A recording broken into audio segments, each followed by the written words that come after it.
Surgeons, what patient came in such a horrific state, you hoped they would die? A teenage girl was taking a nap at home one afternoon. As she slept, a reckless driver crashed into her house. Her father, who was in the kitchen, died at the scene. The crash caused an electrical fire, which ignited a ruptured gas line from the crash and set the entire house ablaze.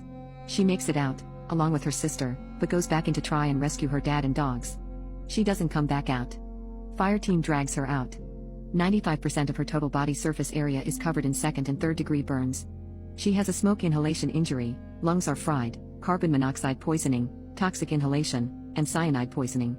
It was a goddamn miracle she even made it to the hospital. She survives the initial presentation to the trauma unit and now she's in our burn unit. Fun fact, what they don't tell you on TV is that true third-degree burns don't hurt. The fire destroys the nerve endings. First and second degree burns are, however, exquisitely painful. She had mostly third-degree burns but enough second degree that she was in agony despite a near-constant morphine drip. It was a mess. The only intact skin on her body was a small area around her genitals and inner thigh. Her hair, face, lips, were all gone. Even her eyelids burned so badly they fell off in the ED, causing several nurses, techs and residents to vomit. We do what we can with moist sterile dressings and debridement plus broad-spectrum antibiotics.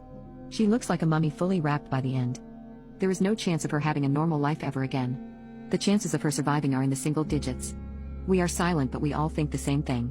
We secretly hope that she dies sooner rather than having to suffer for weeks or months. We hate ourselves for it.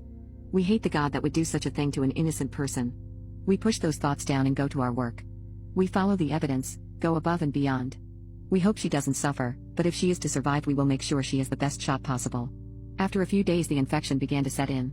All that dead tissue was basically a breeding ground for all kinds of nasty bugs. The first thing we noticed was the smell. I'll spare you the details but trust me it was bad. The only thing you can really do to encourage healing at that point is use an IV and topical antibiotics and debridement.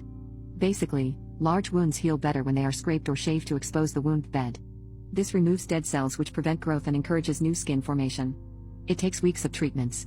This is already an unpleasant process for a small burn and wound. We had to do this essentially all over her body. We had to scrape her burned skin raw everywhere. Multiple times per week. Anything dead had to be removed.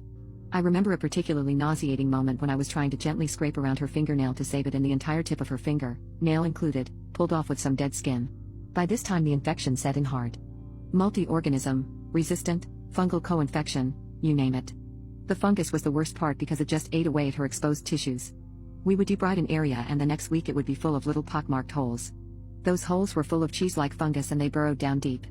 To the point where after you cleaned the fungus out you could stick your finger in the hole and feel the slippery connective tissue overlying the muscles below. You could literally touch the muscle. We spent hours digging out those little holes down to the muscle, all over her body, her legs, her back. That day I said out loud in the operating room, "This is the worst thing I've ever seen in my life." Several years in medicine later that statement remains true. That same day a surgical resident sat with me at lunch and we both broke down. He said this was all cruel and pointless. She would probably die from the massive infection and this poor patient suffered these weeks for nothing. This is the only time I've ever heard the lead surgeon say, "It would have been better if they didn't come out of the fire that day." She survived the next few days, and we started with the skin grafts. Trying to rebuild her face, and cover her body. Grafts would regularly get infected and have to be peeled off. She needed so many grafts we gave up suturing them in place and began stapling them in place. Her average time in the operating room was about 10 hours per procedure. Of course we have to keep the operating room at 98 degrees because burn patients go hypothermic quick. So imagine spending 10 hours on your feet, working with your hands in full scrub gear, in a nearly 100-degree high humidity room. It was brutal. I try not to think about what it was like to experience this. The patient could communicate by pointing with her eyes. She could speak a little bit too but not much. With no unburned skin to lie on, she had to lie on her back with her dressed burns touching the bed. She was mostly immobile. So she just had to lie there in pain for hours and hours wrapped up in these itchy dressings over her burns. She had no eyelids and couldn't blink or emote as you would expect a human to. She had no lips and couldn't close her mouth. She didn't look human. It terrified me and for a while I hated myself for feeling that way. I rotated out of the burn unit not long thereafter. Last I heard she survived and went home after 4 months. She really wanted to live, I guess. She was much stronger than I am. Oh, and the rotten cherry on top of this crap sundae? The driver of the vehicle survived with a moderate leg burn. He spent a week in the burn unit and went home. He was in the room next to her. Her sister almost needed to be admitted to the psych ward because the situation messed her up so bad. Her dog did end up living. She threw it out the second-story window down to her sister that day before disappearing in the smoke. This story still messes with me hardcore and I can still see it when I close my eyes at night sometimes.